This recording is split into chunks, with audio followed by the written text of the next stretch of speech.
Hello friends, এই আমার রাতে রান্না বাড়া চলছে। এই ভেন্ডি ভাজা বসালাম, আর এদিকে মাছ ধুয়ে টুয়ে সরিয়ে রেখে দিলাম। অল্প করে মাছ তরকারি বানাবো। আর এদিকে ভেন্ডি ভাজা প্রায় হয়ে এসছে। ভেন্ডি ভাজা সরিয়ে দিলাম, মাছে নুন হলুদ মাখিয়ে রেখে দিয়েছিলাম। তেল গরম হয়ে গেছে, মাছ টানানো হয়ে যাচ্ছে। আর ভাবলাম আজকে রান্না করতে করতে একটু ভিডিও বানিয়ে নিই, আপনাদের সাথে শেয়ার করব। এই রান্না করতে করতে ভিডিও বানিয়ে নিলাম। এই একটু আলু পেঁয়াজ টমেটো দিয়ে একটু মাছ বানাবো।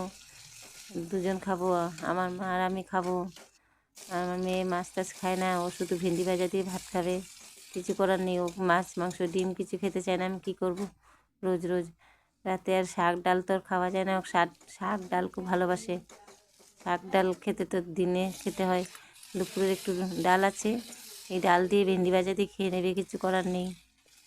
আর আমরা অল্প করে একটু মাছ তরকারি বানিয়ে নিচ্ছি। বানাতে বানাতে ভিডিও বানিয়ে নিলাম আপনাদের সাথে শেয়ার করব বলে। অন্যদিন তো ভিডিও বানাই না, রান্নার সময় আজকে বানিয়ে নিয়েছি।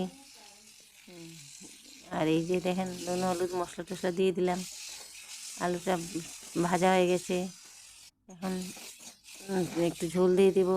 আলুটা ভাজাই হয়ে গেছে, ঝোল দিয়ে দেবো। ঝোল দিয়ে এই মাছ ভেজে রেখে দিয়েছি, ঝোলটা প্রায় হয়ে এসছে। এখন একটু ঢাকা দিয়ে দেবো। আলুটা কম সেদ্ধ হয়েছে, আঁচটা কমিয়ে দিলাম। আলু সেদ্ধ হয়ে যায়, এই আমার রান্না কমপ্লিট। এদিকে মাছ, এদিকে কালকে রান্না করবো মাছ।